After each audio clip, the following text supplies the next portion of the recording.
For our first reconstruction tonight, we go to Folkestone on the coast of Kent, but it's a case that could involve witnesses from anywhere in Britain, since Folkestone is a busy gateway to the continent and it's the entrance on the English side to the Channel Tunnel. Were you in Folkestone on Guy Fawkes night? If so, you might help solve the murder of a local cab driver. From the Channel Ferry Terminal, it's 5 miles up the coast to Hythe. On Saturday the 5th of November, as darkness fell and bonfires were lit, the pubs were unusually busy. The Fountain at the bottom of Horn Street was no exception.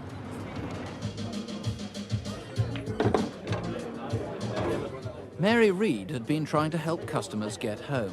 Hello? Could I order a taxi, please, at the Fountain? Half an hour's wait? Oh, I'm sorry. No, we'll have to try another company. At 12:20, Mary finished work and set off home. There was this taxi sitting in the lay-by, and I thought, oh, we've been trying all evening, and there's one sitting there. But this one was empty, and it wasn't till next day that anyone discovered why. When Derek Brann's taxi was found at this location, the back seat was covered in blood. There is no doubt, because of the amount of blood in the back seat of that taxi, that Mr. Brann is dead. This is now a murder inquiry. Our first priority now is to find the body. Because of the meter fare on the taxi, the car has travelled something like 31.5 miles. The front wheels are covered in mud, so at the moment we are searching the Romney Marsh area. We have covered about a half of the area, but we are continuing our search there. Nearly 2 weeks later, a man's body was found dumped beside the London-bound carriageway of the M20. Derek Brann was new to taxi driving. He was 48, married with 3 sons. He put in a great deal of time for the local Lions Club, raising money for charity and doing welfare work. His main job was as an insurance salesman, but lately he'd turned to taxi driving in the evenings and at weekends to earn a bit of extra cash. He worked for the Folkestone Taxi Company, based above a snack bar in Sandgate Road. He shared a cab, this red Nissan Bluebird, with 2 other drivers. Just after lunchtime on Saturday the 5th, Derek took over from Brian James for the afternoon and evening shift. Hello, Brian. How was business this morning? Yeah, not so bad, Derek, not so bad. Good. You should have a good night tonight. I hope so, yeah. Have a good night. Okay, thanks so much. Bye-bye.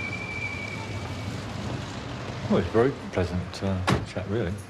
I'd only known him for about 6 weeks since he'd been starting taxi driving. I'll give it to you now, Mike. Safe ways, Mrs. Moon, because I'm going to talk to you down the chat downstairs again. Right, Mike. Right, okay. Roger, on my way. As it happened, that particular afternoon we changed over, he did tell me how much he enjoyed the taxi driving, and if the insurance business got much worse, he was thinking of taking that full time. please. Thank you. It was a quiet afternoon on Guy Fawkes Day, and at about 8:30, Derek was home for supper. Where are the boys? Oh, Mark's out. Adrian and Aaron are upstairs. How was work? Bit quiet. What time will you be home tonight? Oh, we're busy tonight. Probably about 3-ish. Oh, well, I won't wait up then. No. Bye, love. Bye. Bye.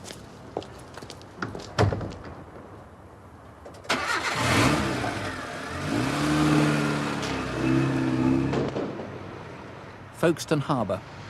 At 10 o'clock, outside the Burston Hotel, another taxi driver clearly remembers seeing Derek waiting in the rank. This for Elaine and Mike. Anybody else clearing out Sheraton, Mark, Charlie and Elva? 20 minutes later, Derek might have been seen again by the security guard on duty in Middleburg Square. He saw 2 men get into what he thinks was Derek's taxi. Evening. Where to then, Gov? Police know of no one who saw Derek after this. We can only theorise about what happened, but it is possible that Derek took a fare to somewhere in the Folkestone area. When he's asked for the fare, he's been stabbed, and they've decided, in blind panic, that they must take him to a hospital. The only casualty hospital is in the Ashford area, and they have driven him up the motorway, the M20. It has become apparent to them that he was already dead, and we know that the taxi stopped where the body was dumped. I don't think that Derek himself drove this cab out of the area, because it was standard procedure for him to call into his control to say when he was leaving the Folkestone area. So I think we can safely bet the offender has driven the taxi. They know the taxi stopped where the body was dumped because it was noticed by a couple driving past. Watch it on his old bill. No, it's not. It's a taxi. 5 miles later, they saw the cab turn off at junction 10. At about the same time, a man was seen walking down the verge beside the hard shoulder, back in the direction of Folkestone. We believe this man leaving the taxi was one of the attackers and has made his way down the motorway. Meanwhile, the taxi itself has been sighted sometime shortly after 11 in this area of the Romney Marsh. I'm an ambulance driver who drives home through the marsh every night. And when I was driving along, didn't see many cars. And I come across a taxi moving slowly. I had to brake hard. I thought it was really unusual to see a Folkestone taxi out in the marsh.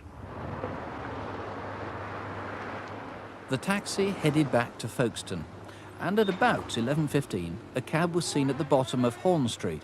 It seemed to have overshot the road.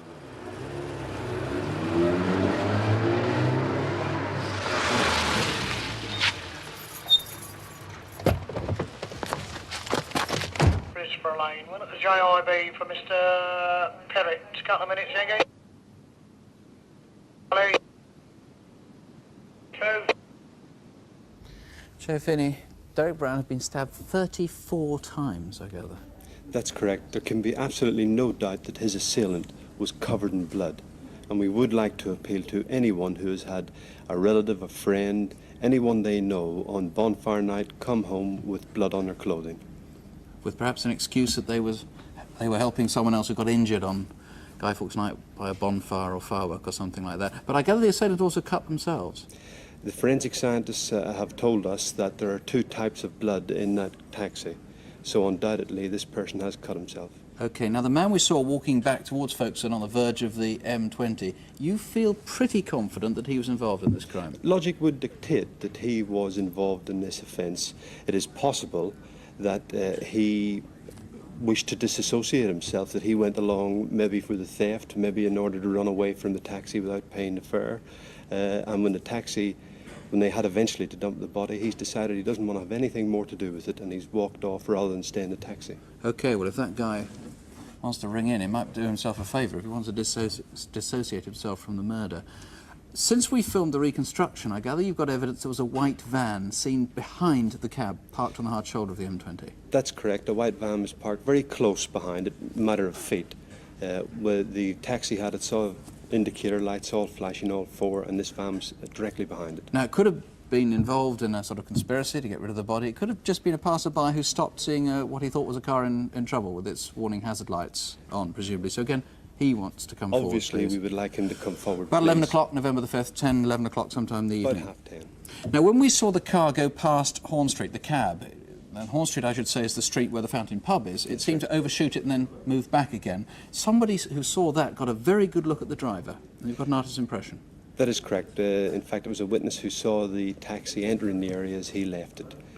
We have got a good artist's impression. The witness himself is pleased with this impression, and we would ask for anyone who knows a person who looks like this to contact us. OK, a lot of clues there. This was a murder, it seems, with a theft of 50 or 60 quid. If you've any information you think might help, here's the number 01811 8055, or Folkestone Police Station. You can call that on 0303 850055. That's 0303 for Folkestone, 850055.